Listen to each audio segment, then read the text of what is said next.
Taking the family for a little trip to France. We're in Caen.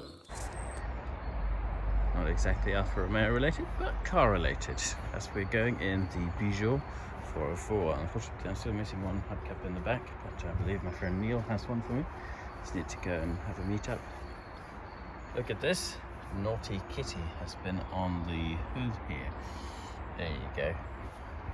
For the trip, I also have fitted rubbers around here and here, and there's no more water coming in, and it's a much quieter ride on the highway. Brilliant car.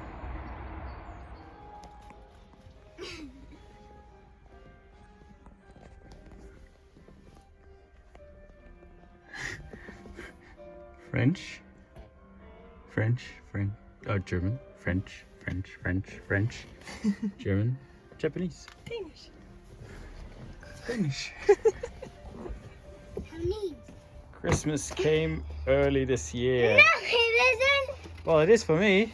New set of tires for the Alfa Romeo. Or And maybe it's refurbished rims. Or maybe it's Easter Christmas, because it's Easter tires. Hey, they came in a big Easter egg. We haven't even gone Easter egg hunting yet. Oh, that's right. Well, these are a couple of years old. Well, they're 8 years to be precise, but they still feel nice and soft, and they got a good colour to them. They've been stored inside, and the gentleman who had them, he went with wire wheels, so I bought these off him, as he had the original steel wheels refurbished, and I prefer the steel wheels, so perfect. And this is a set of 5. So you gonna help me roll them down to the garage? Yeah. Good.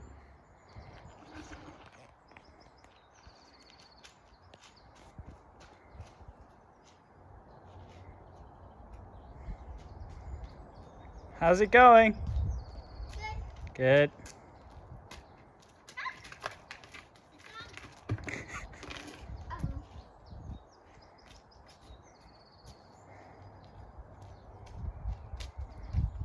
Here are the little covering discs for the heat and defrost.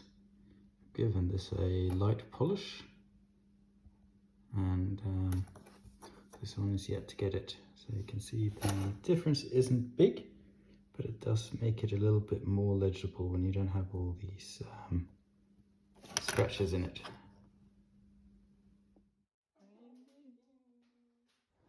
Okay, the next thing I'm going to do now is disconnect this. It's going to be fun, which is the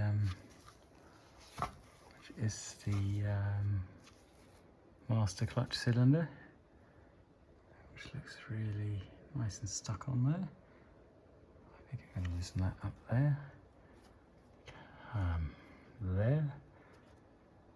That does not even look like I got a chance. Maybe I can get to that, but definitely I've got to loosen this. I can't really get to the top one. Oh God, this is not gonna. I've got to make some new lines, I'm sure. We'll try. We'll try getting it off first, see what happens. And we have the brake master on this side, which I'm pretty sure was going to be just as unhappy. Oh well.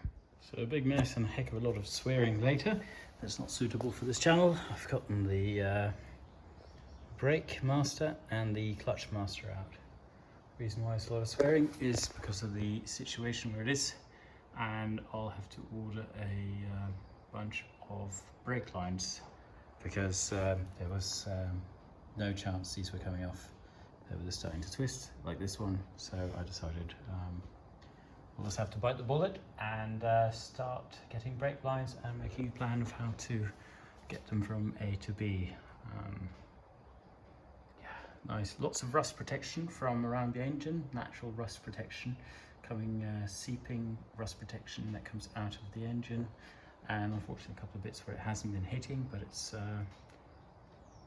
most of the stuff here is just surface rust, except for a few things that we could weld if we wanted to, but I don't feel like it at this point. That might be another It's more of a winter job in my eyes. But for now, got these two out, so next job will be to take these apart and rebuild them. I have the kit for both, and probably while I'm at it, I'm going to start taking the brake calipers off as well, and we might have to replace all the lines on this in the end. That's fine, doesn't hurt, but we'll get there. Right, time for a little update. 2600, moving along fairly slowly, but I have done some things, and that is I have removed the caliper from the left-hand side front, and we have the, I've got that earlier, the brake and clutch master cylinders that will need to be rebuilt, and of course the brake calipers. Of course, everything is seized and pretty much impossible to get out.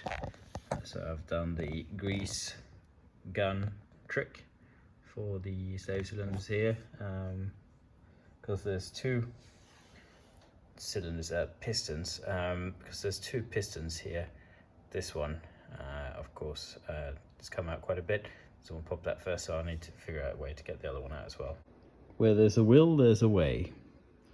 I splitted the caliper in half, then I could just secure this cylinder in the vise. That allowed me to push out the other cylinder as well. So happy days. And now I'm going to go for the engine paint, which is a little bit heat resistant. Probably, I don't know if it will be good enough for this, but it's better than regular paint, I think. So we'll see. It'll look nice when I'm done. Okay, now for fitting the cylinders. So I fitted the rubber grommet first, and then we're going to pop in the, I find it's easy to put the rubber grommet in here first and then fit the cylinder. So let's press that in straight.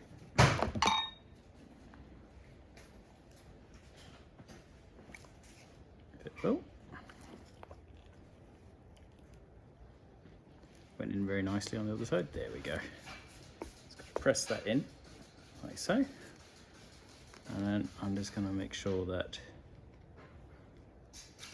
you have this little groove on these pistons that go into the rubber. I'll show you on the other one. Here's the rubber. So you have this groove goes, this bottom piston goes into the groove here, and there's a groove on the piston which this rubber goes, creates a seal. That's on there. So that's half of the caliper done. Looking good, ready to be assembled. And I bet that's going to move a lot freer than what it did before. Put that to the side. Here we have the two pistons next to each other. That's all rust and corrosion. That was just used as a block to prevent paint from going into the bore, which I've also honed out, so that's nice and good. Put a lot of red grease on there. So we'll start by putting this on, so we get the slot in.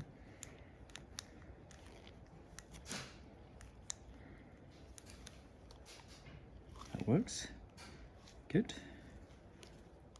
Make sure it gets in all the way around. I think that's easier to fit than after fitting the piston.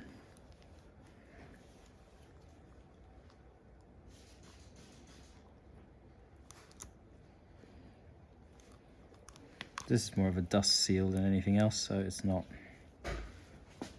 for the fluid. That's what the inner rubber ring in here is for.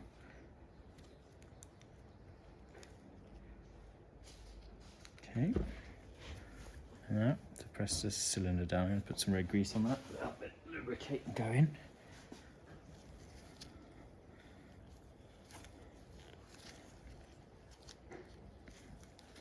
A bit more than necessary, but it doesn't hurt.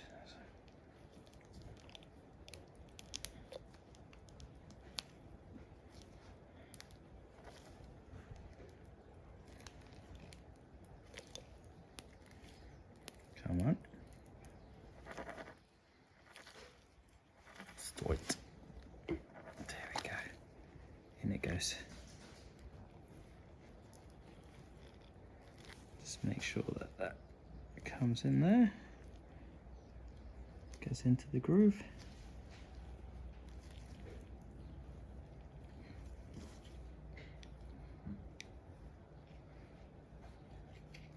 Actually kind of take that out like that to make sure, and then make sure that slides nicely into the groove all the way around. Quite a satisfying job actually. Look at that. Now I'm just going to bolt these two sides together, and then we're going to fit the pads. Little fast forwarding. Of course you get some of the guys who clean up their bolts and nickel plate them and stuff. I will probably do that in the future on a nicer restoration, but look at that, we have now these, we have the new pistons in there. I've made up a new brake line that goes around here, just to practice a bit on the brake line bending, as we'll be doing more of that. We got a new bleeding nipple because the other one was looking a bit shagged, and we got a nice clean caliper. If you have a look underneath here, we got the new brake line. I found some bolts that fit nicely. That's ready to go, and we've given this the good old rust treatment. A little bit rough, but I think it's going to work. Being a low budget project, we're going to see how that goes. We have lots of vibrations and it's not good. We're going to source some new ones, but these are quite expensive, so we're going to see what we can do with the old ones for now. Everything just getting the stage 1 wipe off clean, which is as far as we're going to go on this in here, and yeah, try and get that caliper on and make the connection pipe. So something I bought a while ago, haven't used until now, and this is my flaring tool. Very nice kit, made in England of all places, and not to be rude, but the quality is superb. Very nice, easy tool. So I'm making these brake lines. Getting rid of any burrs in here. Quick go over like that. And it's very nice. There's a little clamp, you pop it in.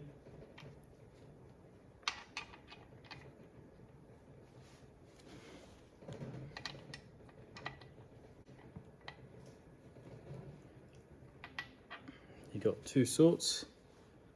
You got the SEE convex and the double flange, but I'm using the SEA convex. So basically you put this in here, clamp this baby down, so that holds the pipe in place.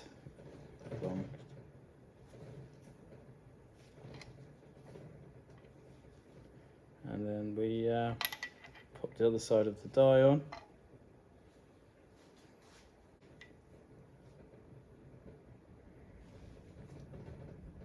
There we go, and we just pull the lever.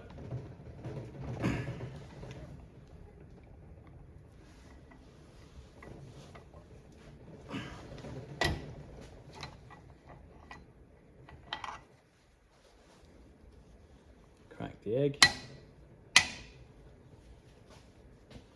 Like magic, we have a nice flared, I don't know if that's focus, brake line. Of course, you've got to fit both of your bits on here before you start bending in, otherwise, and flare the other side, otherwise you can't get anywhere. Well, this just takes forever when you don't do it every day. There we got the connector there. Should have made this a little longer, so I made it a bit difficult for myself, but it's in now, which is good. The looks pretty good. Filled this with grease as well. That looked pretty good. It was not too bad. Yeah, I think I'm going to call it a day on this video. I have 3 more of these to do, so I'm not going to make a big fuss about that, but yeah, that's what we're trying to achieve here. All right, couldn't help it. Put the new rim with the new tire on there, and with the cleaned up bolts. This looks to business. Gonna quickly clean this up and pop on the hubcap, just to celebrate that one brake has been done. Just 3 more to go.